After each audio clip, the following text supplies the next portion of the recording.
कासेमा खातून। एक प्यारी बेटी कसेमा खातून एक प्यारी बेटी थी। वो एक साधारण परिवार से आई थी, लेकिन उसके सपने बहुत बड़े थे। उसका मन हमेशा सच्चाई और ईमानदारी में लगता था। वो हमेशा अपने माता-पिता की बात सुनती और उनका आदर करती थी। उसकी मुस्कुराहट घर के हर कोने को रोशन कर देती थी। कसेमा की शिक्षा और स्कूल का सफर। कसेमा हर रोज सुबह जल्दी उठती थी, अपनी माँ की मदद करती, अपना स्कूल का सामान तैयार करती और फिर नाश्ते के बाद स्कूल के लिए निकाल पड़ती। स्कूल उसके लिए सिर्फ पढ़ाई का जगह नहीं था, बल्कि एक नया दुनिया देखने का मौका भी था। उसके सपने उसके अक्षरों में बसते थे। वो हर दिन नए नए चीजें सीखती और अपने दोस्तों की मदद करती थी। उसकी एक आदत थी, वो हमेशा ईमानदारी से काम करती थी। एक दिन स्कूल में उसके एक दोस्त का पैसों का पर्स खो गया। सभी बच्चे डर गए, लेकिन कसेमा ने ईमानदारी दिखाई और वो पर्स उसके असली मालिक तक पहुंचा दिया। उसके इस अच्छे काम के लिए प्रिंसिपल ने उसकी तारीफ की और उसे ईमानदार छात्रा का खिताब दिया।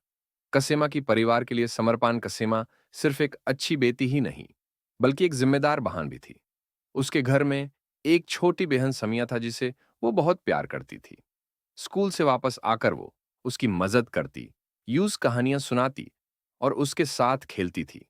कसेमा की माँ एक सिलाई का काम करती थी और पिताजी एक मजदूर थे। परिवार की स्थिति ज्यादा अच्छी नहीं थी, लेकिन कसेमा कभी शिकायत नहीं करती थी। एक दिन कसेमा के पिताजी बीमार पड़ गए। घर में पैसे की दिक्कत होने लगी। तब कसेमा ने अपनी माँ की मदद करनी शुरू की।